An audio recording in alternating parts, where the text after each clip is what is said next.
Բարև ձեզ։ Արցախյան առաջին պատերազմի հաղթական ավարտից հետո հայկական կոնցեպտուալ արվեստում ձևավորվեց նոր ուղղություն՝ միլիտարի արտ։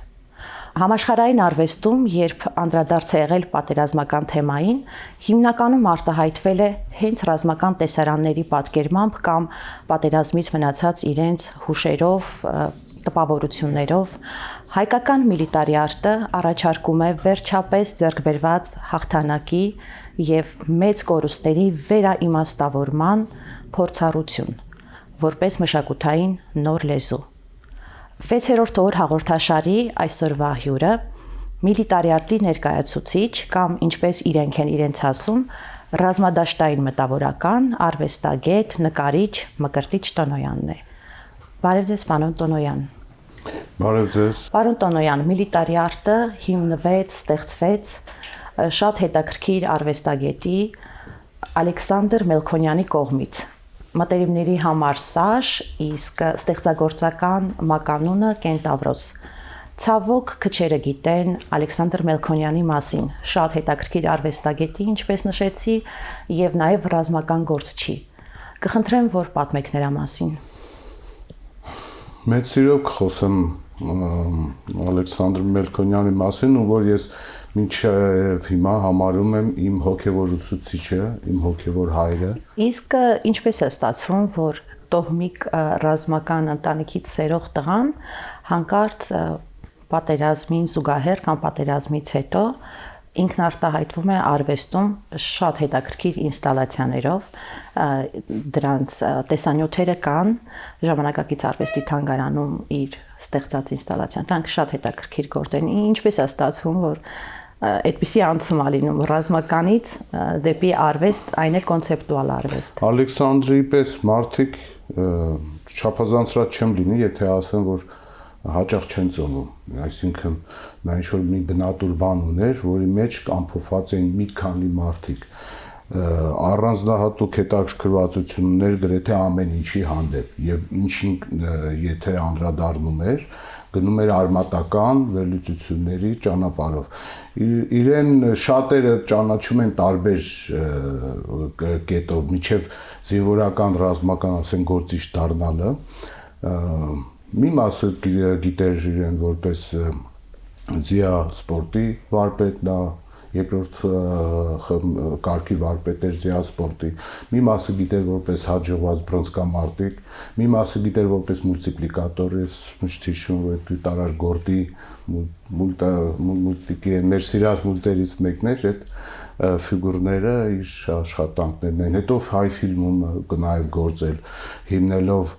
հայ կասկադյորական դպրոցը, Մխիթար Սպարապետի նկարահանման ժամանակ իրան հոգեսան հրավիրում եւ հանձնարարություն տալիս, թե ինչ նվիրումով նա ընկել է ձիերը հավաքել Տաջիկստանից, պատմում էր նա ինքը այդ ամբողջ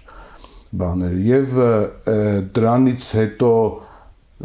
այսինքն ինչ որ մի բան որ սկսում էր, տեսնում էր մեկ այլ հաջորդի բացը եւ անցնում էր դրան։ Այս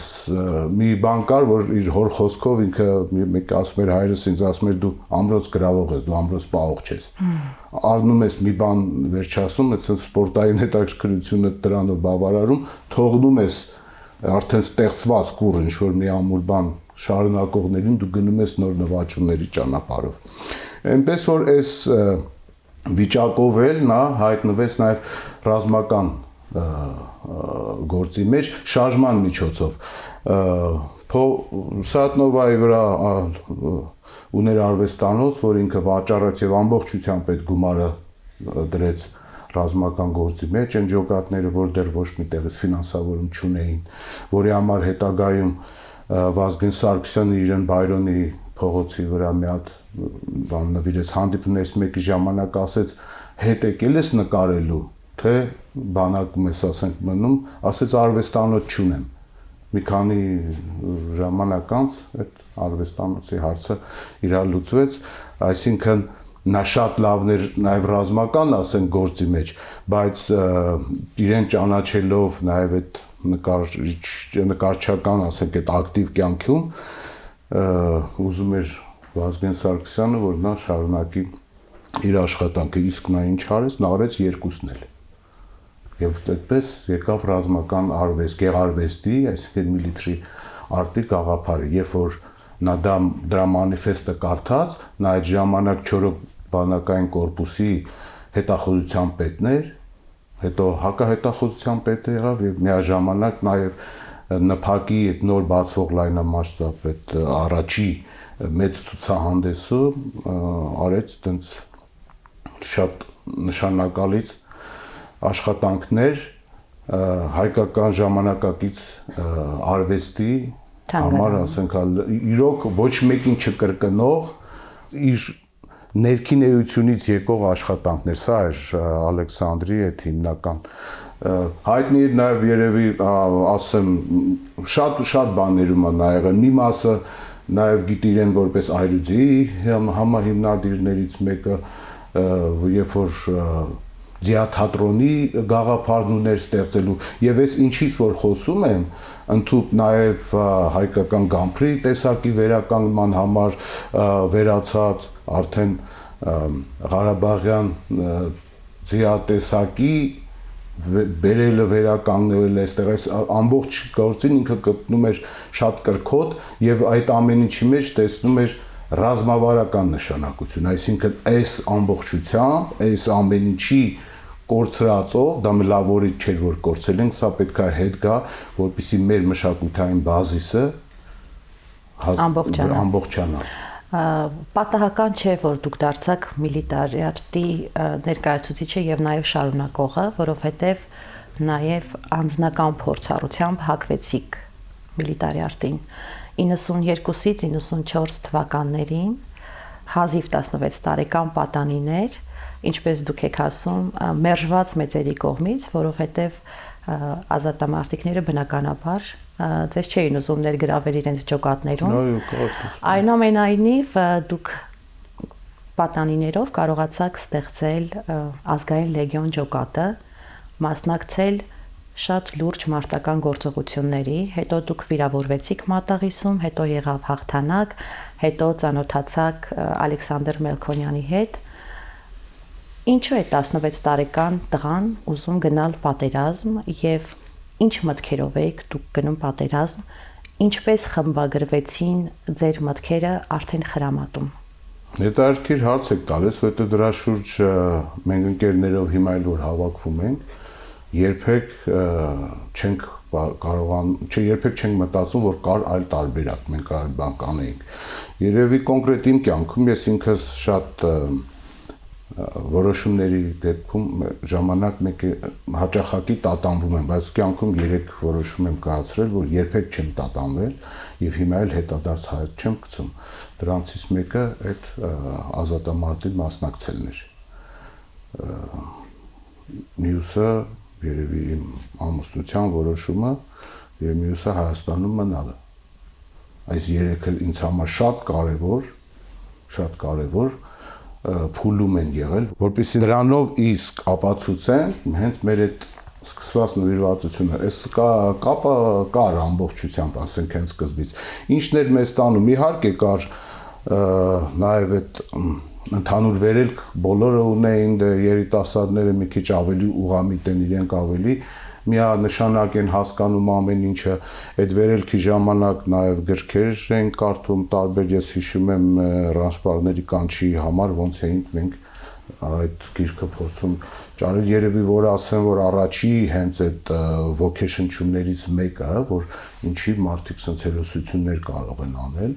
մենք դեռ այդ մաքուր սովետական շրջանում չմեծացանք, բայց այդ գնդակը վախենում եք քաջից, բան sense կինոներ ամեն դեպքում տեսել ենք եւ քո մեջ դու տեսնում ես, որ կարող ես ինչ որ միտեղ հաղթահարել վախեր եւ անել մի բան, որը առաջի հերթին ինքը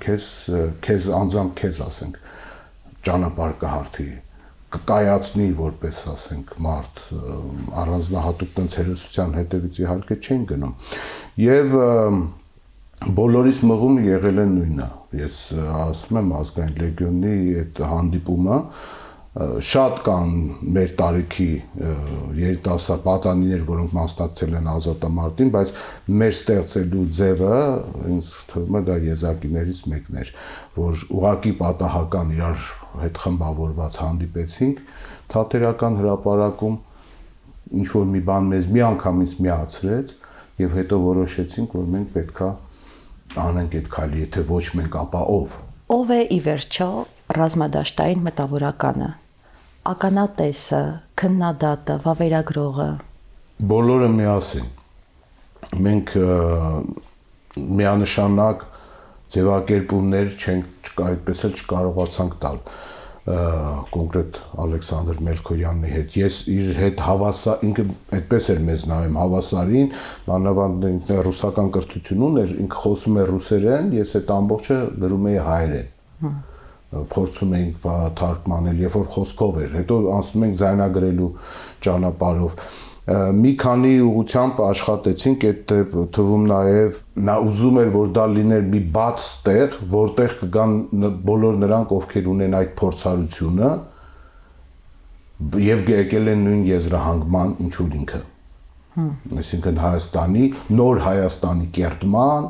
որտեղ կա եւ Սասունցի Դավիթի կոդերը բացված, եւ հայկական ապագան, եւ հայկական վախերը, որոնք են այդտեղ բերվել եւ որոնք են հաղթահարվել եւ ինչ գնով է դրանք եկել հասելու։ Այս ամբողջը դա միլիտարի արտի պարունակություններ ինքը տեսնում։ Շատ աբստրակտ էր եւ դժվար բացատրելի։ Եվ դրա համար հենց իր առաջի դրսևորումները գնում են հենց կոնցեպտուալ ուղղությամբ։ Իդեպ միլիտարի արտի ուղերձում կամ մանիֆեստում մարգարեաբար գրված տողեր կան, որ ես կուզեմ կարդալ, որպեսի բառացի լինի մեջբերումը, բայց հասկանալով, որ Մսրա աշխարհը հիմա մտել է մեր տուն եւ մհերի քարանձավում է արդեն, մեր անձի հետ կատարվում է ամենավտանգավորը, ինչը կարող է տեղի ունենալ հայի հետ։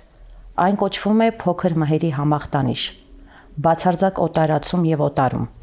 ինքնամփոփվածություն, հրաժարում օբյեկտիվ իրականությունից, սոցիալական եւ քաղաքական մահ։ Սա բողոքի յուրօրինակ ազգային տարբերակ է, ինչպես ճապոնացիների մոտ խառակիրին։ Հայի կողմից սրանից ավելի մեծ բողոքի ձև չկա։ Սա հին ինքնապաշտպանության եւ գոյատևման ձև է, որի համար սարսափելի շատ էներգիա եւ գիրք է պետք, քան համակարգ ստեղծելու համար։ Բա ափսոս չէ այդ էներգիան։ Պարոն Տոնոյան, հաղթանակից հետո եւ հիմա 2020 թվականից հետո ինչին է ուղղված մեր, այսպես ասած, համազգային էներգիան։ Մեր բերումը դուք կարդում եք, ես հիշում եի դրա արարելը, որ այդ ոնց էր ասում գլուխների են բաժանում դրա վերնագիրը դնելը սարերից իջան, սարերից չիջան, ինչու համար, ինչքան պայմանականություններ էր ինքը այդտեղ օգտագործում, որ մի դարձվածքով, եթե մենք անմասն չենք մեր իսկ պատմությունից, կարող ենք միանգամից հասկանալ մեծ հասկացողություններ։ Եվ մի փոքրիկ շտկում դա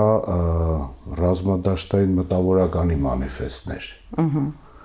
Երբ որ միլիտարի արտով արտիստներ չհավաքվեցին, ինքը մտածեց, որ ռազմադաշտային մտավորականները հո կան, այդ պետք է ստեղծել այդ մագնիսը, որ իր շուրջը հավաքվեն, այո։ Այնուամենայնիվ ոնց որ իրանք կլսեինք մենք։ Ինչ ենք մենք հիմա շինում եւ ինչ ենք քանդում։ Ինչ անելու փոխարեն։ Ինքնաճանաչողության փոխարեն մենք հողատանում նմանակման ճանապարհով ենք գնում։ Այսինքն այն ինչի մասին որ խոսում էր այդ մանիֆեստում, ինքնահրաժարման ճանապարհով, ինքնամերժման ճանապարհով, քո իսկ վրա թողնված դերը, այս նա Աստվածահավատ մարդ էր, ասում էր Աստված մեզ դեր ա տվել եւ մենք դա պետքա կատարենք։ Եթե չենք կատարելու, դա անընդհատ շատ ցավոտ է լինելու, դա մեզ հիշացնողները մեր հարևաններն են։ Հենց մենք մոռանում ենք մեր ով լինելը, մեր նշանակությունը, մեր դերը հենց մեր հայրենի հողի վրա, մեր հարևանները ճակերտավոր փառք Աստծուն ես հիշացնում են անընդհատ։ Եթե երևի իրենց նրանց դերն էլ մեզ հետ բերել այն անխեք մարդու պատմությունը կա, չէ՞, մուտիկի որ գայլ էր պետք, որ խելքի գար, հիմա մեզ այդ ոհմնակն է պետք, որ խելքի գանք, մի մարդու մասին չի խոսքը։ Եվ երկրորդ ֆենոմենը, որ Ալեքսանդրը շատ էր դրա մասին մտածում որպես չլուծվող մի հարց, դա այս հայկական համահավաքի չկայանալ, այսինքն երբ որ առանձին ամենք թե իր տեղում ճիշտ է, բայց մեր ճիշտ լինելով հանդերձ, մենք ճիշտ լինելով հանդերձ կատարում ենք մեծ համընդհանուր սխալ, որը անդրադառնում է նաև մեր համահավաքի կայացման վրա։ Ես տպավորություն ունեմ, որ մենք ազգովի նման ենք այն առողջ մարդուն, որը հիվանդ է ձևանում, միայն թե չանի իր սրտի չուզած գործը։ Այդ ինչ գործից ենք մենք այդպես ազգովի խուսափում, փախչում, հիվանդանում, ինչ գործ պիտի անենք, որպեսզի այս շրջապտույտից դուրս գանք, որը ընդհանրապես մեր սրտով չի, ինչպես ցույց է տալիս պատմությունը։ Մի երգ կա, որ դա իհարկե ինչ մենք խոսում ենք, այդ մանիֆեստում կա դրան անդրադարձը, այդ երեք թե այս նոր տարին չէ, վերջտար հայցավերին։ Մի կկատարվի այս ամեն, չէ, վերջում բար, եթե իսպառում ենք հանենք փոքրագություն մեր սրտեն։ Այսինքն մենք դա ինչ որ մի փուլում վախենում ենք։ Եթե գանք էլի Ալեքսանդրի ձևակերպմանը, նա ասում էր մենք այնպես վախեցրեցին մեզ սիրելուց, որ մենք մեր սերը թաքցրեցինք եւ այդ սերը մնաց ներս եւ դուրս չենք անում։ Եվ եթե սերը դուրս չանենք, այդ համահավաքը չի կայանա։ Եթե համահավաքը չկայանա, մենք պետության կարևորությունն, անհրաժեշտությունը չենք հասկանալու։ Եվ սենց մի փոխաբերություն կար, որ ժողովուրդը շատ լավ բան է, բայց նա նյութ է, ինչ որ մի այդ մեծ տաճարը սարքելու համար, ես այդ տաճարին այսօր կոչվում եմ, ասում եմ պետություն, այսինքն ժողովրդի վիճակը, դա հորիզոնական հարաբերություններն են, որը մեր մոտ բավական զարգացել է եւ շատ լավ է ստացվել, որի շնորհիվ մենք կարողացել ենք գոյատևել եւ փրկվել, բայց դա պարկած վիճակն է։ Պետություն ունենալ դա նշանակում է կանգնել, դինել ուղղահայաց եւ չթաքնվել։ Այ հենց ասա մենք պետք է անենք, բայց ուզում ենք մնալ պարկած պետություն, չի լինում այդպես։ Այսինքն մեր ավանդական հարաբերությունների ձևով մենք ուզում ենք լինել պետություն։ Գուցե մի, ասենք 100 տարի հետո իրոք նենց լինի աշխարհում ուղղահայացներից հիասթափությունները, որ մենք հետ գնանք քարանձավային համայնական կյանքեր, այդ ժամանակ մենք կլինենք առաջատար, բայց հիմա դա չկա, որովհետև դեռ մրցակցությունը շարունակվում է եւ այս մրցակցության փուլում դու եթե չմասնակցես ուղղակի ես նկատել եմ նաեւ անընդհատ հետաձգելու գայթակղությունը, որ այ մենք կուժեղանանք ու դեռ կասենք մեր փոքր շրջանում ես իհարկե շատ ավելի անխնա եմ խոսում այս մասին, եթերում չեմ ուզում, որովհետև դա բզև կարող հասկացվի, բայց այո, մենք ունենք այդ գլուխ պահելն ունենք, գլխանցեկով եւ լիքը բաներ, որը որ ամեն հայ իր ինքնակնդատության մեջ նշում է, նոր բաներ չենք ասում ինքներս մեր մասին, բացասական առումով, չէ՞։ Բայց այ հենց երբ որ դու ասում ես դա, բայց դու քեզ դրա մեջ չես տեսնում եւ դու դեր չունես դա ուղղելու մեջ, դրա համար մնում է միայն բողոք եւ ոչ մի քարը տեղից չի շարժվելու երբեք։ Հիմա ինչ կատարվեց մեր այդ հաղթանակի հետ, եթե գանք մեր հին հարցին, այ հենց այն կատարվեց, երբ որ մենք մեր իրական վրթովմունքից, բարկությունից եւ ուժից ինքներս վախեցանք։ Եվ ոնց կարելի է դու անես այն ինչ որ դա քո միակ փրկության ճանապարհն էր, բայց դու հետո ներողություն խնդրես, մտածես, որ կարող է պետք չէր տենց։ Գուցե պետք չէր, չեմ։ չարժեր։ Երբ որ խոսվում էր, որ հաղթանակը պետք է դառնա մշակույթ, խոսքը չէր գնում, որ կռիվ կինոներ նկարենք շատ։ Այ հաղթանակը մշակույթ սարքելը կբարձրացներ մեզ այն աստիճանին, որ ոչ թե մեր թերություններով, ինչի վրա կառուցեցինք մեր երկիրը, այլ հակառակը այն ինքնանվիրման ու զրկանքների գնով ինչով որ եկավ հաղթանակը, այդպես կկառուցենք երկիրը։ Գիտեք, ես շատ անգամ կներեք, եւ սա եմ ասում եւ մտածում եմ մենք ինքներս մեզանից ինչ որ կամ մի քիչ շատ բան ենք պահանջում։ Հիմա հաճախ եմ ճամփորդում, նայում եմ ուրիշ երկրի քաղաքացիներին, ասում եմ անհոգ ապրում են, ով է այս մարդկանց ուսին այդքան բան դրել։ Հիմա ես մեկ էլ ինձ պատկերացնում եմ ջահել սերունդին sense քարոզ կարդամ նատացիա, մեղ չեն։ Կյանքը գնում է, չէ, բայց ինչ որ մի փուլում, ինչ որ մի մարդ դա պետք է անի, որ դու ստեղծես քո անվտանգության համակարգը ու այդ տանիքի տակ զբաղվես նրանով եւ չդադարես գոյություն ունենալուց որպես ստեղծագործ ժողովուրդ։ Սա վերանալը նաեւ տենց հալ ամենամեծ վերանալը հենց երբ որ դու դադարում ես որպես ստեղծագործ ժողովուրդ գոյություն ունենալուց եւ դառնում ես մենակ սպառող ստեղծված արդյունաբերության մեջ։ Սա իմ վտանգը, որ ես տեսնում եմ, էլի։ Ինչ եք կարծում ռազմադաշտային մտավորականների ուղերձը կամ մանիֆեստը 20 թվականից հետո ենթակա է փոփոխության եւ որոնք են հաղթանակի ու պարտության սահմանային դիտանկյունների տարբերություններն արվեստում։ Չեմ կարծում, որ ենթակա է փոփոխության բացարձակապես, որովհետեւ այդ մանիֆեստը գրվելով 2001 թվականին, այո, ճիշտ է, ոնց որ մարգարեացած լիներ, այսինքն նա ասում էր, եթե այսպես շարունակենք, ինչ կլինի։ Ովքեր դա նկատում էին, այդ տագնապով էին ապրում։ Հիմա լսում եմ շատ հասարակ ժողովուրդը միշտ ավելի պրակտիկա մտածում։ Երեխուս բանակից փախցնեմ, էսի անեմ, sense մեղադրելու չի, դրանք անձնական կյանքը մի հատ են տվել, գնամ էս անեմ, բայց հիմա ովքեր որ որոշել են հակառակը անել, պետք է ամբողջությամբ դրա մեջ լինեն, ոչ թե այդ ձեր ասած բան դասալիքության օրինակները ոչ թե դառնան հերոսական, այլ իրական հերոսությունը դառնա։ Ես ցավով եմ ասում, որ չէ, դա դեռ դասագրքի պես պետքա կարդալ անընդհատ ու լավ հասկանալ, որովհետև սա դեռ վերջը չի, ինչի եկանք, բայց իմ գնահատականն է, որ մենք գտնվում ենք արատավոր շղթայում, արատավոր շղթան դա պրոցեսը, այսինքն անկման պրոցեսը կանգնեցնելը շատ դժվար է, եւ դրա մեջից թռնելն էլ է շատ դժվար, եթե գուցե ինչ-որ միտեղ պետքա ոտքերս ընկնենք, կպնի գետնին, մի ոտքը ջարդվի կամ երեքը ջարդվի, բան, նորից վերանայենք, հասկանանք ինչ մնաց, պատկերավոր եմ ասում, որ այդքանին համաձայն անենք, որովհետև ամենամեծ թերացումները, որից որ մենք խուսափում ենք, նոր որ հարցրեցիք, գուցե հենց այդ ծույլությունն է չհամապատասխանելու, որովհետև մենք դու տեսնում ենք ճիշտը որն է, բայց բոլորը չի որ թույլ են տալիս այդ ճիշտով